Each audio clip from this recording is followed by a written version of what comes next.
chez les Celtes, particulièrement chez les Celtes. C'est probablement chez les Celtes que c'est le plus net. Et où la permanence a été la plus forte. Mais il est évident que si vous prenez des figures comme les parcs, ou bien les figures des fées, par exemple des contes, vous avez beaucoup d'analogies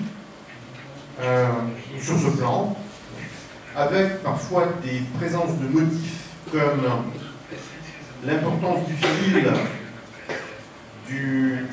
des métiers de tissage, des croyances relatives au tissage, au filage, tout ce qui est en relation avec un fil qu'il faut travailler, qui est mis en relation avec le temps d'ailleurs. Il y a des pages d'ailleurs Gilbert Durand là-dessus qui sont très précieuses, qui expliquent bien comment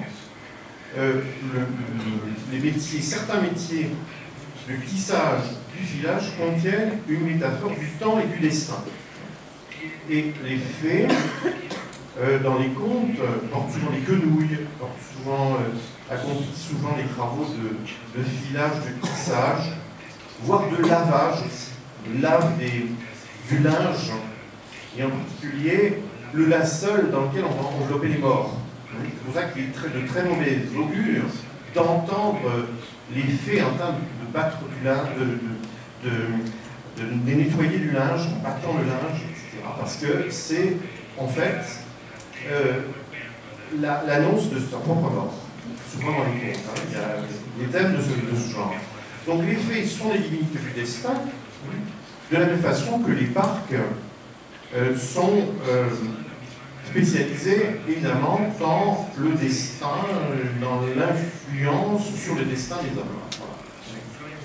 Voilà. Ça, c'est assez constant dans le monde indo-européen et, à mon avis, probablement plus douteux pour les périodes historiques. Mais donc, on a très peu de certitude là-dessus, encore une fois, puisqu'il est plus facile de reconstituer une mythologie quand on a des textes et des images, des représentations, mais quand on n'a que les images, c'est souvent plus difficile. Sans les textes,